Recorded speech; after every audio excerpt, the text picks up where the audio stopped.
Four non-blondes. What's going on? I don't know. What's going on? Stan RadioStyle. Hope everybody out there's having themselves a great day. Oh, I know I am. I'll tell you that much. Oh, is forgiveness needed to move on? Kind of a question on both sides, if you think about it. Is it needed from your standpoint? Is it needed in general? Hopefully I'll cover both of these topics. Generally speaking, though, I will just to start off kind of mention that this is usually somewhat of an unpopular topic. It's an unpopular topic with a group, let's say a group of people. For a lot of the people that kind of really truly been doing a lot of attraction for a while, I think this is sort of kind of known. But for some people, we don't like the fact that the forgiveness is inside us. We don't like the fact that it is needed within us, that we ourselves are the ones that need it to happen. Like, I forgive myself for making this mistake. We're the ones that live with it. It's all from within us, right? Everything outside of us happens because of what's in us. So we forgive within ourselves so things outside of ourselves can reflect that harmony and that peace that we've created. Now, is forgiveness needed to move on in the big picture? Meaning, can you manifest your specific person if you never forgive them? I guess it depends. If you forget, maybe. But if you're constantly holding some sort of negative energy, dark energy, some upset feelings, some sort of thing that you haven't let go of, and they do things that remind you of it, and you're back together for that matter, you're probably going to say something. You'll probably be like, well, you know, it's figures because you did that forever ago or whatever, right? Like that thing will get brought up. And that type of energy is not comfortable in a relationship and gets tiring. So, is it needed? I feel like in most cases, obviously, I don't know, there's probably exceptions always, but in most cases, people that don't forgive and let go of the things that have been hurting them or bothered them tend to stay and wallow in them, tend to have sometimes even bodily issues that will start to happen, be it weight gain, be it disease. This has actually been known and studied significantly. Where if you have anger and hatred and these kinds of negative emotions, they actually do tend to manifest themselves into health problems. So there's a lot of things that can come about if we don't let go of these anchoring energies, these negative, burning, nasty energies. So is it needed? Yeah. But they don't need to forgive you necessarily. I know a lot of us prefer to put that blame outside of ourselves. But it's once we take ownership of our lives, once we take ownership of the fact that things that happen to us and our perceptions of them, for that matter, and I think that comes into play as well, but things that happen to us are within our control. And what I think is really important to keep in mind when it comes to this, so a lot of us are like, well, I want him to forgive me. I want her to forgive me. And I kind of want to step back from that for a second and go, let's ask ourselves a real quick question about this. Why? Why do we need them to apologize to us? Is it more the acknowledging that they hurt us? Is it more the pain that they caused us and wanting them to basically say, I'm sorry? Is it the distrust it's caused? Is it what is it? What is it about it that the forgiveness is meant to fix? And then I want to look at it real quick and go, okay, so maybe they hurt you. We're just going to grab a couple hypotheticals, right? They hurt you, you don't trust them, right? So there's always going to be that remembrance, right?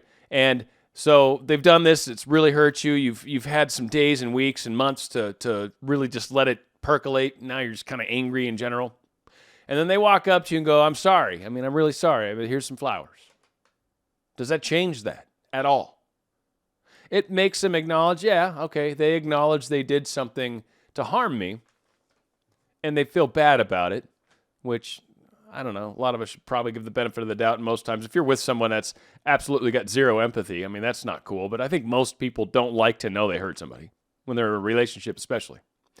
But my point is when they do say, I'm sorry, does it undo what they did? Does it change it? When they go out, say they cheated on you, let's use a really crazy one, right? Say they cheated on you, and then they say, I'm sorry. That's a great one. Does it change it at all? Even a little. I don't care how perfectly they state I'm sorry. I don't care if it's wrapped up in a wonderful weekend at a bed and breakfast and blah, blah, blah, blah, right? Did it change it? Next time they go out under similar circumstances, in the back of your mind, you're going to be like, are they, Now, of course, we want to let go of these things. That's why we forgive. We do it internally. Now, I'm not saying if they cheat on you to just be like, okay, I forgive you. And then, you can. I made a mistake, certainly, and I've been on both sides of that, frankly. I'll be honest with you. I've cheated and been cheated on, so it's all good. Life plays that karma back, and I've learned both sides of it very well, so very educated in this one. But again, if you're not in a relationship that you want to stay in, sometimes that's how they end. It's just very common. It happens in a lot of relationships, and it's a way for someone to break free, and, sometimes that's something that needs to be forgiven if you wish to stay with that person. It's always your choice. Now, if it feels like you really, really, really have to say this to them, right? You can't just handle the fact that I really need to forgive this within myself. Not necessarily forget, mind you, but forgive, let go. Let go of the anger you had. In most cases, if you look at the people, if you look at most people, anyone that you've really ever been close to, and you'll notice that most of us are trying the best we can. We're always trying, right? We're always, in light of everything that we all, including you and me, right? Everything that we're aware of at any given moment, we try to make the best decisions we possibly can, given how we feel and what's the situation and everything, right? And sometimes maybe we don't know that Marissa, her dad just died. And so all of a sudden I'm talking about, so this guy, his dad and your dad, and they were like fighting each other. And I'm like, your dad's an idiot, and they're like, Marissa. And you're like, well, I didn't know. How could I know that? I did the best. I was just, that would have been a great joke. It would have killed and normal. Granted, it's a stupid joke right now, but maybe he had it really wrapped up, this hypothetical person, right? They had it nailed. They had that joke so jotted down to 40 seconds. It was tight. No word could be taken out. It's perfect. But again, sometimes we're doing the best we can. Sometimes we make mistakes. Sometimes we don't realize someone has feelings, especially guys, because we don't live in a feeling world. We don't. We don't just swim in feelings all day long. So it's really hard for men and women, and guys do this to women too. It's really hard for us sometimes to relate to each other and assume what they're doing, because we put our characteristics into them. Well, he should have been noticed. He should have noticed how upset I am. He should have noticed that he should be more sensitive. And it's like, he's not. He's never has been. So how can we hold him to a standard that he's never been? Now, if he happens to catch you every once in a while, it's like, wow, he really does know. All right, well, cool. Hopefully he keys in on those signals, and hopefully it's not something weird like you did something strange with your clothes and he didn't notice, and you're all butthurt because he didn't notice. And it's like, I don't know anything about fashion. Seriously, you inverted your cuff or whatever, right? Or whatever, different shade of lipstick. I even try to notice these things. I'm pretty good about some stuff, and then it upsets people when I don't notice things. It's funny, but it's a different shade of lipstick. And they're like, oh, that's really nice, right? And you got to try to notice these things, and it's just something I've just been practicing. And like I said, I'm fascinated with women. Women, you fascinate me. But again, it's the same thing with guys to girls. A lot of times we're like, well, she should just pay more attention. She should be more logical, blah, blah, blah. And it's like, that's not, and it's not that women are illogical. Don't take that wrong. But it's like, you guys take it from a lot of different angles simultaneously, I think. Like, we sort of more compartmentalize, kind of look at a couple aspects of it and be like, that's my decision. That's what I'll do. Done. And you guys will dance around it and kind of look at it from all angles and all lights, right? And you're like, well, I fancy it in the autumn, right? Whatever the thing is. So again, frequently we do have these issues relating. So sometimes these are just misunderstandings that we get extremely hurt about. Now, aside from obviously the big ones like cheating and crap like that, right? But sometimes we just don't realize, I missed that. I wasn't thinking, I'm sorry, I know. Oh, today was our special day, and at noon I was supposed to text you because that was the moment we met, right? And I was busy in a meeting. These things can happen. So I'm not sure what they did to hurt you. Again, variance on that. But sometimes if you feel like you truly have to have a discussion with them, you can try. You can open that up. You can just say, hey, do you have 5 minutes? Something I really want to talk. Now, if you're going to do this, especially, if they're going to be kind enough to give you some time so you can actually do this, hopefully in a nice way, be sure you can articulate it in as few words as possible too. Like short and sweet. Like, that one time this happened and, it really did hurt my feelings. And I just, I've had a hard time, I guess, letting go of it. I've had a hard time kind of forgiving you, I guess. And then, at least that way it's out there. You've said it in a nice way and they can say, I'm really sorry about that. I didn't realize that was the case. And I didn't realize that you were sort of seeing it that way. I thought it was this and that's totally wrong, obviously. And I'm really, really sorry there was that misunderstanding and that I hurt your feelings in the process. I certainly never wanted to do that. Now, in that case, you can certainly, hopefully, maybe work through it, work it out. Yeah, I'm using a smaller case. Maybe this is when you're already in a relationship, right? Versus trying to get one back, or maybe it's been a larger thing. But ultimately, this has to come down from within inside of you.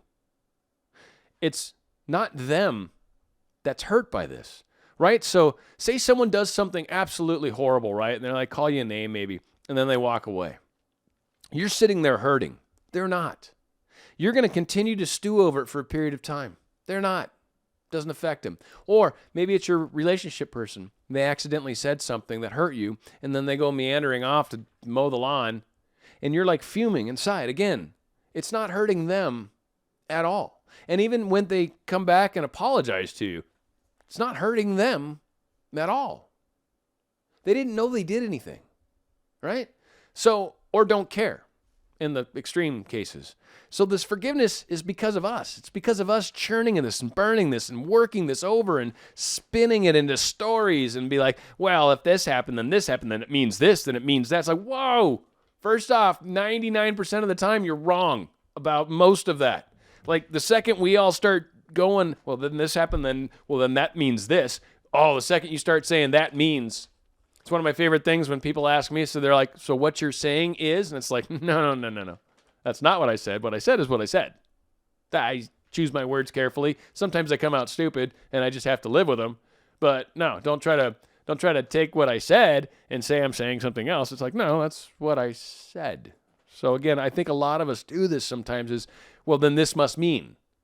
Whoa, that's us pushed out big time. So the second you start building a house of cards on things that are us pushed out, you can understand how quickly we can build up this giant scenario that if I, and it falls over. Because it's not built on anything that's true. Maybe the first couple pieces of it were, he said this, that hurt my feelings. Well, that must mean, oh God, Lord, it's done. Or she didn't text me back when I sent her the flowers for her birthday. Why didn't she say thank you? Well, that must mean, well, then she obviously does. Same thing. We're us pushed out the second that must mean, that's based entirely off of us. 100% off of us. We are now completely projecting ourselves into them and using every bit of our fears and all the stuff that's bothering us and freaking us out in life, and we shove it on top of them. And that's a surefire way to ruin a relationship or to make it impossible to be close to you. And I'm over-exaggerating because I'm trying to demonstrate how that works and how extreme it can become. But what it's doing when it's subtle. Subtly that's happening. Subtly. And if it happens enough times and we don't deal with it and forgive and move on and be like, good Lord, they're trying their best, right? Or this is how he's always been. Or, I love her. And there's some things that happen here and there that are going to be kind of a challenge, but that's, if I love 99% of her, yeah, we're all yin and yang, right? We all got a little bit of dark spot in all of us, right? So yeah, I love that part of you too. And it's just, again, it's how do we look at it, right? That bothers me when they do that. Well, that's going to suck when it happens. Or, I'm learning to love that part of her. It's funny when it happens. I actually sit back and go, here it comes, right? And it's like you start to realize it's happening and it totally becomes a different experience at that point. It no longer hurts you like it used to. It might actually become humorous. It might actually be more of a psychological study, like, that is very interesting to watch how this actually starts to play out, what actually caused it. And then you're not really in part of the drama. You're actually watching it. It makes it much easier to deal with. So for the big picture, it's a great idea to let go of these things that are tearing us up, tying us down. These energies that we have from other people where we blame them. Well, they did. This happened. Okay, I understand that. And you can't undo it. And if you hurt them, same thing. You can't unhurt them. I know there's rubbing out. It doesn't make it like go away per se. It makes the effects of it go away. It still happened. You learned from it. And that's one of the key things about messing up. If we never messed up, we'd never become better. We'd never grow. We'd never become wiser. We wouldn't grow and develop into these amazing relationships that we're about to have. Or currently having, hopefully, and you're still listening. It's powerful when we can let go of these things. It's powerful when we can move through life and understand that a lot of these things happen to us, either A, are our cause, or B, are something for us to kind of learn and grow from. Because it happened. You can't undo it. You can't unmake it. They can say sorry 100 times. It doesn't change it. So stop needing that outside to come back to you. Stop needing someone to say something. Stop needing someone to acknowledge that you're hurting. Deal with the fact that you're hurting. Forgive them for causing that. Forgive yourself for allowing it. Forgive yourself for creating an environment, an us pushed out scenario, or an energy about ourselves, the way I prefer to say it, that invites this sort of behavior to us that now hurts us. So to kind of close out, obviously you've got the fantastic Ho'oponopono, however you say that. Good Lord, that's hard to say. The I'm sorry, please forgive me, thank you, and I love you. Now, my first time finding this was eons ago, and it was back when there was one of the big meditations I was trying to push, and I will probably do that next time it happens as well. But the Ho'oponopono prayer is amazing. It's beautiful. I've been to Hawaii once, and it's just such an awesome place. And it just fits that this is the prayer and how simple it is, and it's right on the money. I'm sorry. Please forgive me. Thank you. And I love you. That is how you forgive simply. Yes, there's rubbing out techniques. There's acting as if. There's the remembering when. There is my astral letter that I'm very fond of. There's things you can do. But this right here in a nutshell, I'm sorry to me and them. Please forgive me to me and them. Even if they hurt you, please forgive me because I've been so angry at you for so long. Because I blamed you for what you did. When I realize now, it had more to do with me and what I needed to experience. So please forgive me for being angry with you. There's a turn on things. Thank you. Thank you is always gratitude. We always talk about gratitude. Thank you for forgiving me, for I'm being sorry, for letting me say this to you. And this can be a higher self level. It doesn't have to be to them personally. You can talk to their higher self. Go, so-and-so's higher self. I'm sorry. Please forgive me. Thank you. And I love you. Talk to them. Have a discussion. Sit in a room alone. Sit in the bathroom alone. Have a 5-minute discussion with their higher self out loud in your head, however you want to do it. It doesn't matter. And have these discussions and forgive and move on and let yourself move on. Let yourself get past any of these negative feelings, be it as small as they may be and as large as they can become. It can be with your friend. It can be with your families. It can be with anyone, loved ones, person you work with. It's all the same thing. If there's someone you work with that's horrible, I've done this before, someone I didn't get along with, and you can rub them out. I'm no anything on that. I actually went a different approach and just basically created a scenario through astral letters in my case, and this kind of behavior, this I'm sorry kind of stuff. And actually our relationship improved greatly. And we actually got to a point where we kind of liked each other. We didn't hang out, wouldn't be anything crazy like that, but we actually got to a point where we could relate. We found some common ground and we got along, and it became kind of cool. And he was actually an interesting guy, and it was a lot better than disliking each other. So things can come out of dark situations. It's darkest before dawn, and then you've got a gorgeous, beautiful sunrise. Out of darkness can rise the phoenix from the ashes, right? We've got all these analogies. So put out that forgiveness. let's move forward and let's go and get whatever it is that we're having a hard time getting because we're hurt and frustrated and all these things inside of us are happening that are making it very difficult to radiate any sort of energy that's attractive of what we want, that's attracting what we desire. These steps can make a big difference. Ho'oponopono, I'm sorry, please forgive me, thank you, and I love you. Good way to go. And is forgiveness needed to move on? I kind of think it is. Makes a big difference. Going out with a great song by Taylor Swift. It's called Ready For It. It's right here on Dan Radio Style.